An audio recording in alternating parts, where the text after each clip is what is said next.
Graça e paz, amados irmãos, da parte do nosso Senhor Jesus Cristo, seja com a nossa vida e em tudo quanto nós viermos a fazer, falar, pensar e sentir.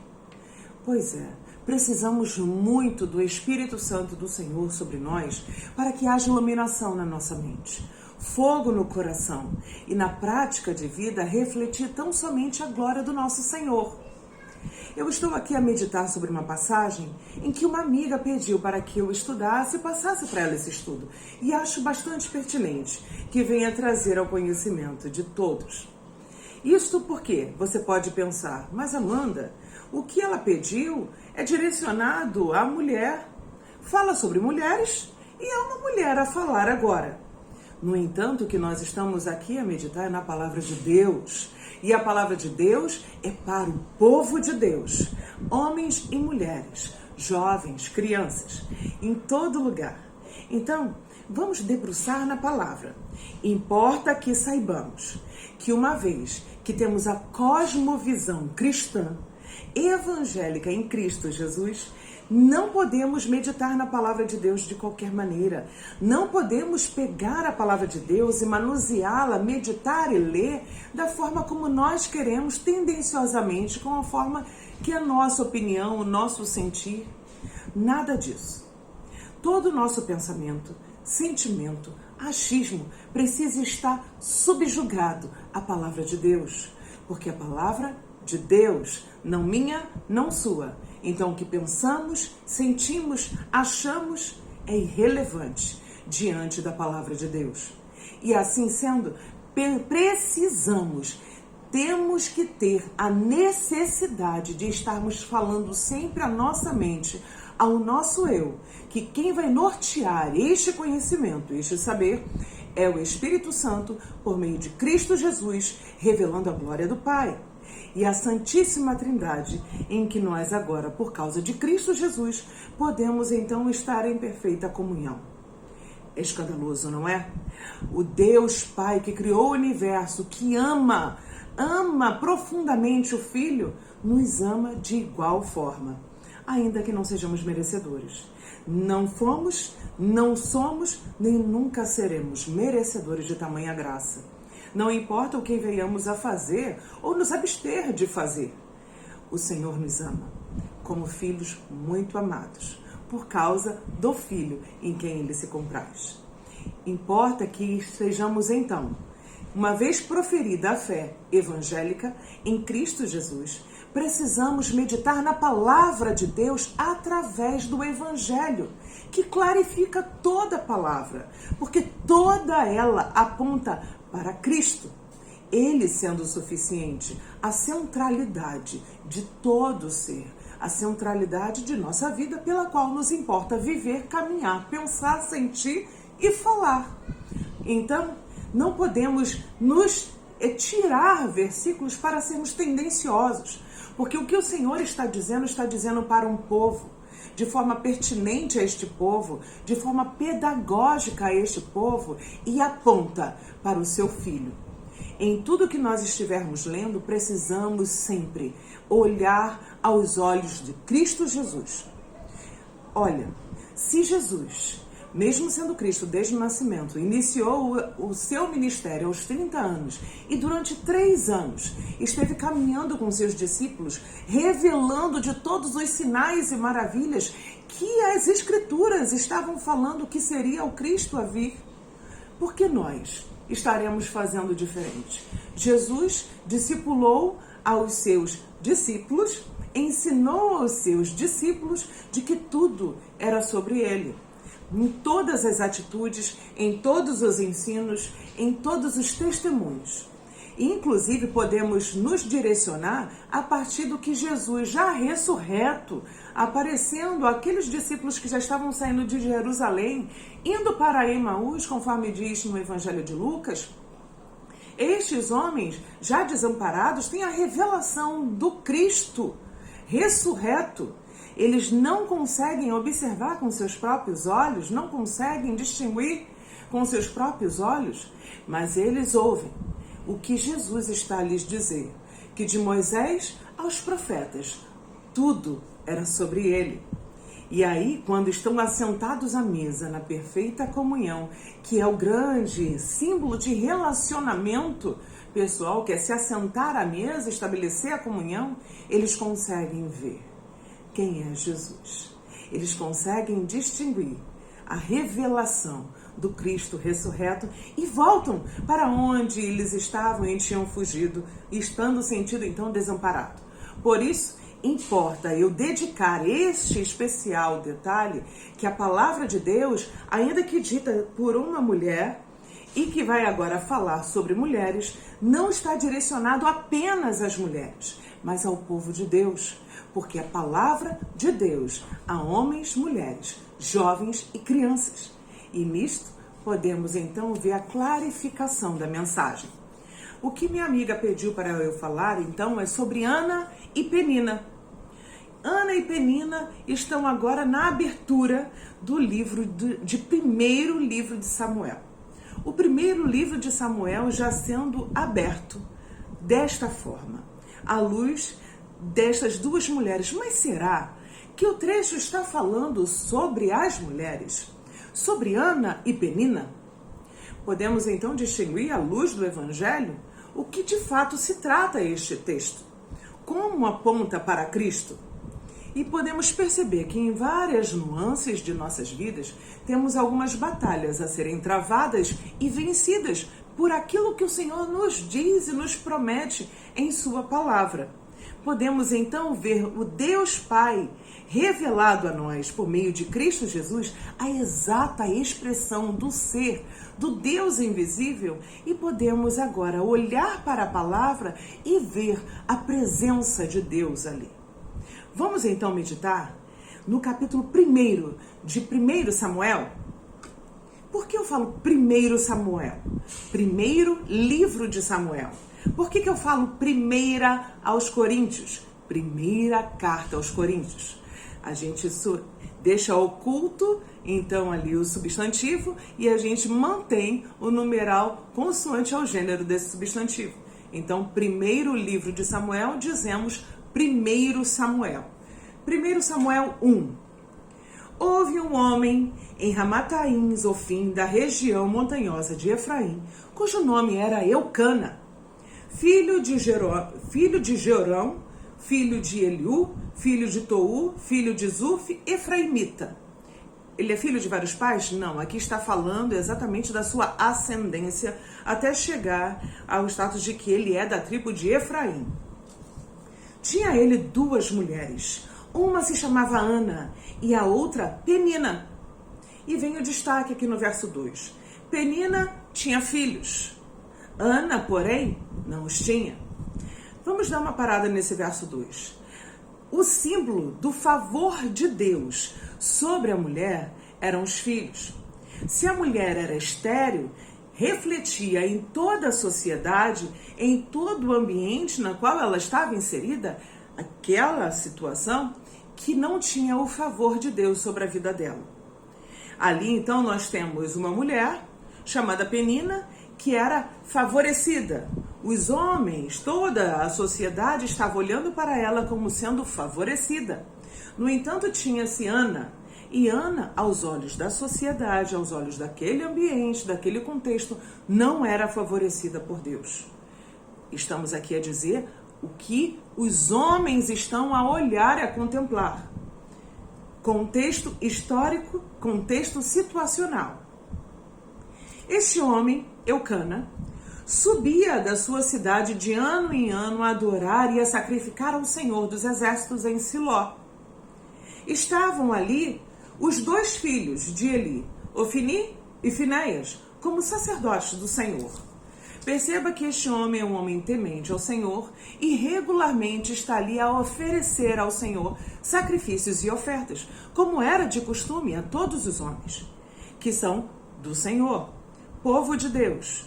E ali o que estava para exercer o ofício de sacerdotes era Ofni e Finéias, que mais tarde nós estamos tendo então a revelação, isso eu estou dizendo no livro mesmo de Samuel, mais à frente nós temos a revelação de que esses dois homens eram completamente incrédulos e eles depravavam o templo. Eles mostram que não são tementes ao Senhor porque eles fazem aquilo que lhe apraz, da forma como lhe apraz, e pervertem todo o sacrifício que é levado ao Senhor. Eles roubam do Senhor. E toda a sociedade sabe, consoante é isso. Observe que este homem Eucana, não obstante ao que esses dois jovens estão ali a ter a sua reputação manchada, ele não se deixa manchar e continua a levar as ofertas porque ele sabe o que ele deve fazer. Continuemos, verso 4.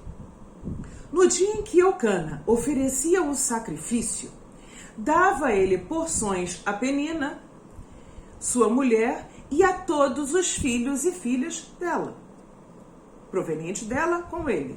Então ele dava uma porção a Penina e dava porção aos filhos e filhas. A Ana, porém, dava porção dupla, porque ele a amava, ainda mesmo que o Senhor a houvesse deixado estéril. Perceba que o que nós temos aqui no verso 5 é um grande ressalte. Aquela que era favorecida diante dos homens não tinha o amor do seu amado. Não tinha o amor daquele a quem ela desejava que a amasse. Ela tinha os frutos, filhos, mas o amor era dado a Ana. Ana era muito amada, ainda que diante dos olhos dos homens, simbolismo de que o Senhor não era favorecido a ela, ele a amava. Perceba que ainda que ela não tenha nada a dar a ele em favor, em troca do seu amor, Eucana ama Ana. Ainda que todos ao redor a considerassem desfavorecida, ele a favorecia com seu amor. Percebamos que esse verso 5 é um destaque que você precisa meditar. 6, verso 6. A sua rival a provocava excessivamente para a irritar, porquanto o Senhor lhe havia cerrado a madre. Aquilo que Penina desejava, Ana tinha, e não satisfeita com aquilo que Ana desejava e Penina tendo, ela usava daquilo que Penina tinha, Penina tendo tudo aquilo que Ana desejava, usava isso para irritar, para magoar, para ferir Ana, para abater o ânimo de Ana. Perceba que, então, Penina usa de todo o favor que ela tem diante dos homens, mas escondendo a amargura de seu coração de não ser a favorecida do amor de seu amado. Ela, então, faz com que Ana venha se sentir depreciada, em que Ana não perceba o valor que ela possa ter. Ana recebia a porção dobrada, era mais um motivo de destaque, uma vez que Penina recebia uma porção, a outra mulher recebendo 2 porções. Diz também a palavra de Deus, no Pentateuco, se eu não me engano, eu não sei se em Levítico, depois eu vou pesquisar, que quando se tinha mulheres, tinha que dar de maneira igual, tinha que considerar, ofertar e cuidar de maneira igual. Mas ali é a demonstração do amor de Eucana para Ana, em referência exatamente, mostrar a ela que ainda que ela não tivesse filhos, ela tinha o favor do seu amor. E o reflexo era a porção dobrada, que ela poderia então ofertar ao Senhor, por ela e também por qualquer outro que venha a ser o seu ventre vazio, quem sabe. Isso é uma conjectura, mas não precisamos nos ater a conjecturas nesse momento. Aqui está falando que ela era sua rival. Então, não eram apenas mulheres. A atitude de Penina estabelecia uma rivalidade. Ela falava palavras para ferir. Ela falava palavras para uma adversária. Mas podemos ver que, em contrapartida, a atitude de Ana não reflete uma reação à rivalidade que estava no coração de Penina. Ela acolhia, infelizmente, em seu coração as palavras malditas de Penina. E acolhendo em seu coração, só crescia a sua percepção de desfavorecida. Vamos dar continuidade. E assim fazia ele, no verso 7, e assim fazia ele de ano em ano, e todas as vezes que Ana subia à casa do Senhor, a outra a irritava, pelo que chorava e não comia. Olha, o desfalecer do ânimo de Ana era tão grande, mediante as falas de Penina, que ela desfalecia em seu ânimo, não comia e nem bebia. Então ela não tinha prazer, ela não tinha alegria em sua vida, pois ano a ano ocorria esse escândalo diante do seu ânimo. E aí, ao chegar ao seu lar, o seu ânimo já estava desfalecido e nada tinha prazer. Ela conseguia destruir no interior de Ana aquilo que havia no interior de Eucana em seu favor.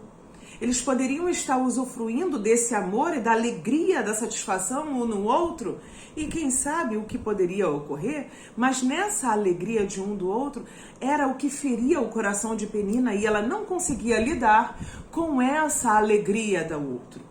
Assim nós podemos ver nos desejos miméticos.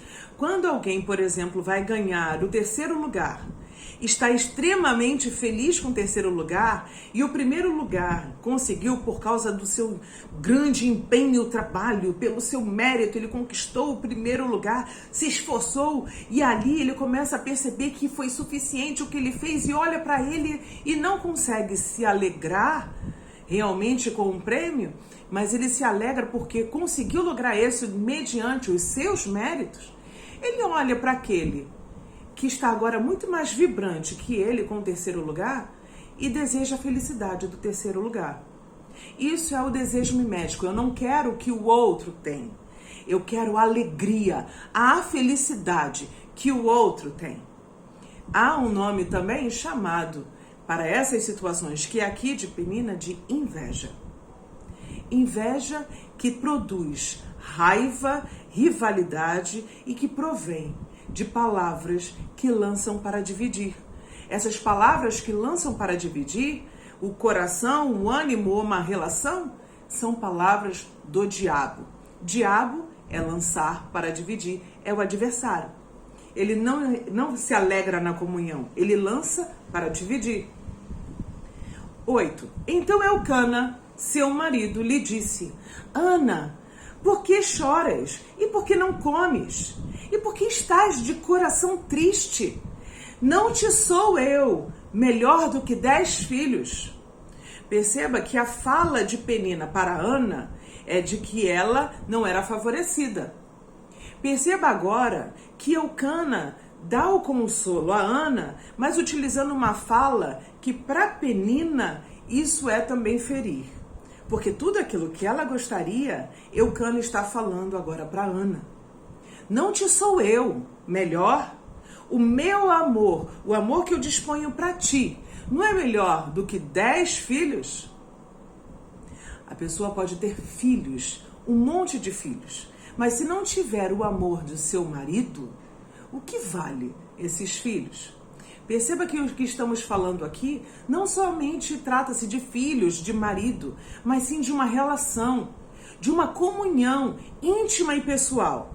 Você pode ter as bênçãos do Senhor, você pode usufruir das bênçãos do Senhor, você pode ter os sinais e maravilhas em sua vida, mas não é muito melhor você desfrutar do amor do Senhor sobre a sua vida do que todas as maravilhas que Ele pode lançar sobre toda a humanidade? É para se pensar, porque o amor do Senhor é maior que todas as bênçãos que Ele possa nos dar, porque é o relacionamento com Ele. Se dizemos então que a presença dEle é maior que tudo na nossa vida, então podemos observar que bondade e misericórdia nos seguirão. Não precisaremos chegar e correr atrás das bênçãos. Elas nos seguirão, porque o Senhor vai ser conosco em todo o tempo. De outra forma, se estivermos então indo ao Senhor por causa das suas bênçãos, Ele pode nos dar, mas Ele tem algo muito maior para nos satisfazer, porque o desejo do nosso coração, na realidade, não são as bênçãos, é a presença do amado, é o amor do amado. E esse amor não é conquistado por méritos, é favor imerecido, é graça. Bendito é o Senhor. Maravilhoso é Ele, porque só Ele para nos ministrar dessa doce palavra. Poderíamos ler consoante a isso e nos ver nesse texto? Sim. Poderíamos nos ver como Ana ou muitas vezes como Penina. Temos palavras que muitas vezes utilizamos para ferir o coração do outro porque não conseguimos nem mesmo nomear os nossos pecados de inveja, de maledicência. Não refreamos a nossa língua.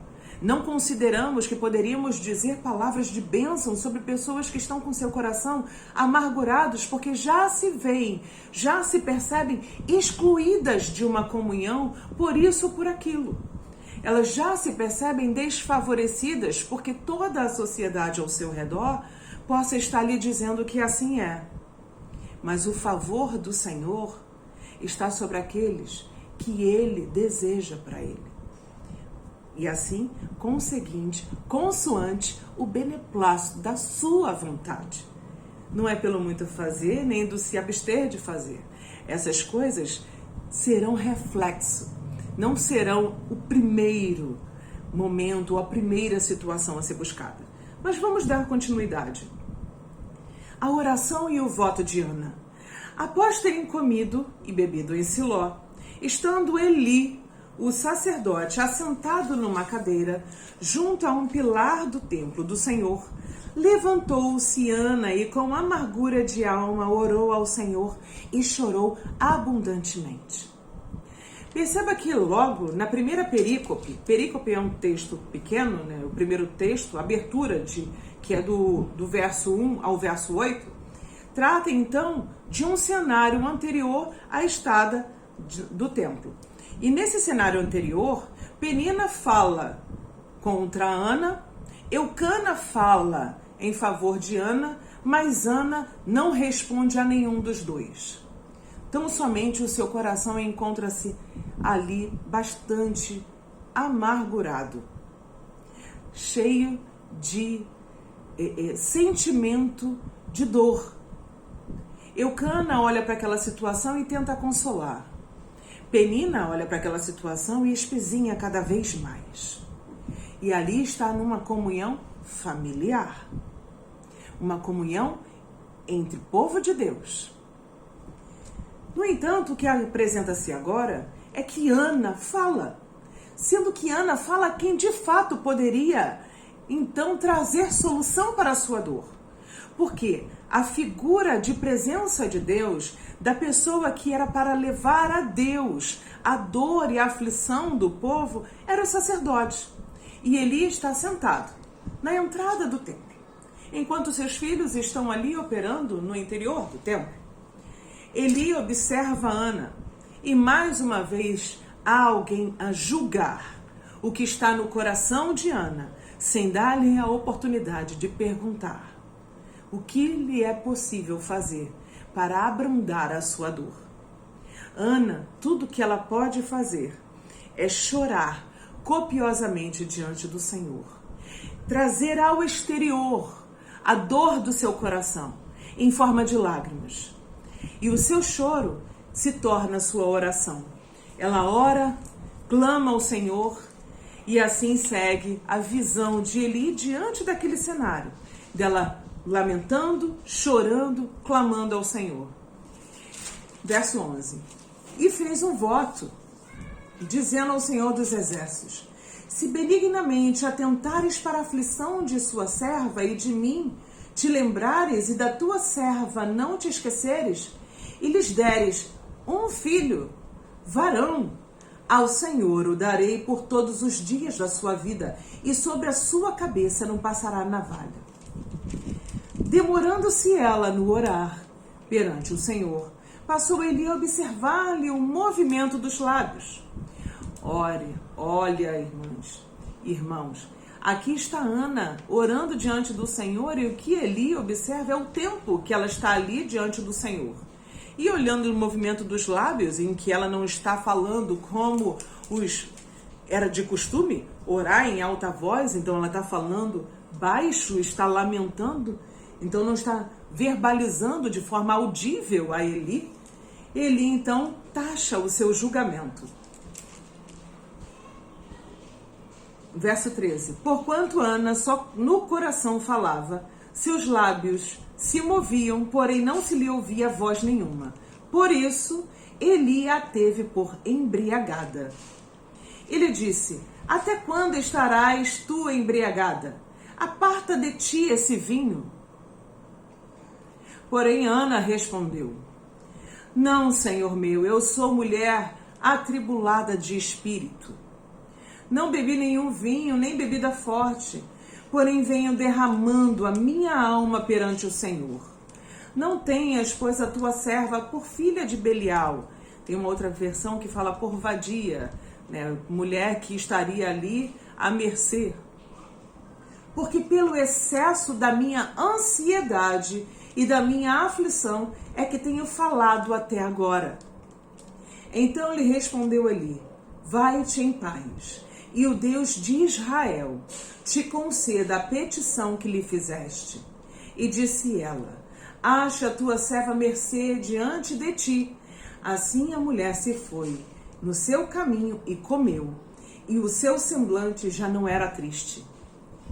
Tudo aquilo que Ana precisava era a palavra de consolo do Senhor. E a figura em que seria a resposta do Senhor era o sacerdote. Eli, a princípio, julga Ana diante daquele cenário. Mas Ana nem mesmo quer revidar aquela resposta como que, você não sabe o que eu estou dizendo, ou é isso, ou aquilo. Não. Ela coloca diante daquele que era para refletir do Senhor a sua necessidade, aquilo que ela mais deseja em seu coração. E perceba que ela faz um voto ao Senhor antes mesmo de ele chegar. Que se fosse do favor do Senhor a dar a ela um filho, ela daria esse filho para o Senhor. Estaria consagrando ao Senhor. Então perceba que o coração de Ana não se apega à bênção do Senhor. Ela deseja o favor do Senhor. A revelação pública do favor do Senhor sobre a sua vida. Então o amor de seu marido estava abaixo do favor do Senhor. E ela não se apega à bênção de forma a reter para ela como propriedade. Pelo contrário, ela se dispõe a dedicar a essa bênção do Senhor consagrado, separado, para que o Senhor use como lhe aprouver. E essa disposição é que deve haver em nossos corações. Porque uma vez em que o Senhor nos chama por causa do seu favor e nos revela do seu maravilhoso amor e torna público esse favor em Cristo Jesus, que nos aproxima dele, nos chama para com ele estar, o que nós faremos então com nossas vidas? Estaremos agora prendendo os nossos corações por causa das bênçãos quando nós temos a presença do Senhor em nós? Nós estaremos agora nos apequenando para caber no mundo dos outros. Estaremos agora temendo aos homens e buscando o favor dos homens, esquecendo do favor de Deus. Precisamos então dar resposta para tudo aquilo que nos lançam como afronta, quando já temos o favor do Senhor sobre as nossas vidas. Se em Cristo Jesus não temos nenhuma condenação, se o Espírito Santo não nos condena, pode o homem nos trazer novamente uma amargura ao coração e nos condenar? O que nos separa do amor de Deus que está em Cristo Jesus? Nada pode nos separar. Se nem morte nem vida, quanto mais um ser humano semelhante a nós? Basta então sabermos se estamos diante do Senhor.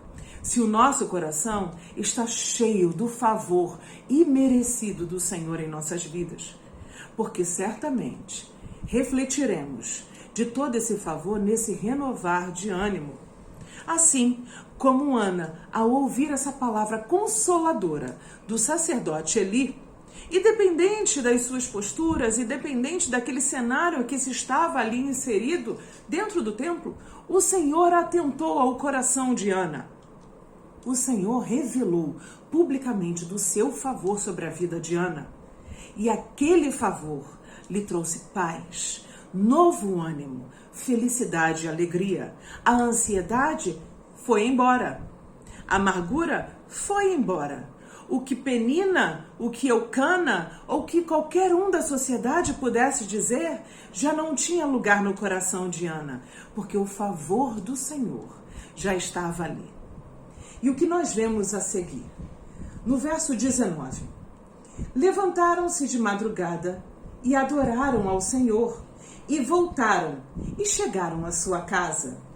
Em Ramá, Eucana coabitou com Ana, sua mulher, e lembrou-se dela o Senhor. Já com tamanha alegria, a comunhão do marido e mulher se tornou um abundante prazer. Sem barreiras, sem obstáculos, sem ansiedade, sem amargura, sem qualquer lamento. A paz do Senhor, o favor do Senhor estava no coração de Ana. E nessa coabitação com seu marido, sem barreiras, está ali agora também o refletir da graça do Senhor, do favor do Senhor em cumprir aquilo que ele diz. Por meio do sacerdote, que o Senhor, então, te abençoe com aquilo que você tanto deseja. E ela recebe dessa palavra em seu coração. Guarda em seu coração. Ela não precisa anunciar aos quatro ventos, nem dar respostas àqueles que antes estavam ali obstinados a julgá-la, sentenciá-la. Ela encontra o favor do Senhor e isso é suficiente. Ela concebeu e, passado o devido tempo, teve um filho, a quem chamou Samuel, porque dizia: do Senhor pedi. Subiu Eucana, seu marido, com toda a sua casa, a oferecer ao Senhor o sacrifício anual e a cumprir o seu voto. Ana, porém, não subiu e disse a seu marido: quando for o menino desmamado, levá-lo-ei para ser apresentado perante o Senhor e para lá ficar para sempre. Respondeu-lhe Eucana, seu marido: faze o que melhor te agrada. Fique até que o desmames. Tão somente confirme o Senhor a sua palavra. Assim ficou a mulher e criou o filho ao peito até que o desmamou. Havendo-o desmamado, levou-o consigo com um novilho de 3 anos, um efa de farinha e um odre de vinho, e apresentou à casa do Senhor a Siló. Era o menino ainda muito criança. Imolaram o novilho e trouxeram o menino a Eli. E disse ela: ah, meu senhor, tão certo como vives, eu sou aquela mulher que aqui esteve contigo orando ao Senhor. Por este menino orava eu, e o Senhor me concedeu a petição que eu lhe fizera, pelo que também o trago como devolvido ao Senhor, por todos os dias que viver, pois do Senhor o pedi. E eles adoraram ali o Senhor. Perceba que Ana também, mais à frente, é uma das que sabem sobre a fama de Eli, de Ofni e Finéias. Mas o voto dela foi ao Senhor. O compromisso dela foi com o Senhor. E ela sabe que quem a favoreceu foi o Senhor. Então ela não coloca barreiras para cumprir o voto que ela fez ao Senhor. Ainda que tudo ao redor venha depor em contrário com o cenário, ela consagra o seu filho ao Senhor e sabe que o Senhor que ouviu a sua oração é o mesmo que vai cuidar da bênção que ele deu a ela. Ela não se apega a esta bênção. E vocês sabem, irmãos, que filhos, muitas vezes, nós queremos cuidar no mais profundo zelo. E não desejamos colocar na mão de ninguém para que alguém cuide, porque nós pensamos que cuidamos melhor. Mas não entendemos, nessa situação, que o cenário que Ana está ali dedicando é que seu filho está aos cuidados do Senhor para servir ao Senhor. e que ainda que esteja diante do sacerdote que não cuidou bem dos seus próprios filhos, Samuel é dedicado ao Senhor. E olha que maravilha, porque ela cumpre esse voto e em seguida ela entrega a única bênção que ela recebeu do sinal do favor, ela deixa diante do Senhor e em seu coração não há tribulação, há descanso, há amparo, porque ela sabe quem é o Senhor. Ela conhece o seu Senhor. E aqui, em seguida, no capítulo 2, nós vemos então o cântico de Ana, de grande alegria. E não obstante este cântico de grande alegria, ela não pede mais nada ao Senhor. Ela não clama ao Senhor por outros filhos, não pede por outros favores. Ela está agora alegre, porque o favor do Senhor é o que realmente ela carecia. E ninguém podia saciar. Ninguém podia preencher esse vazio que era da presença do Senhor em sua vida, o sinal do favor do Senhor.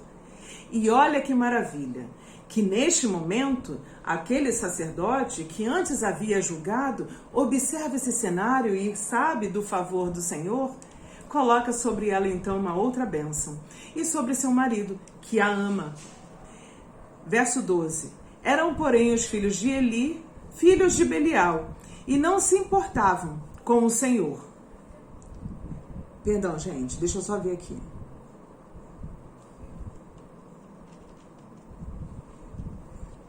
Ah, tá, não, tá certo.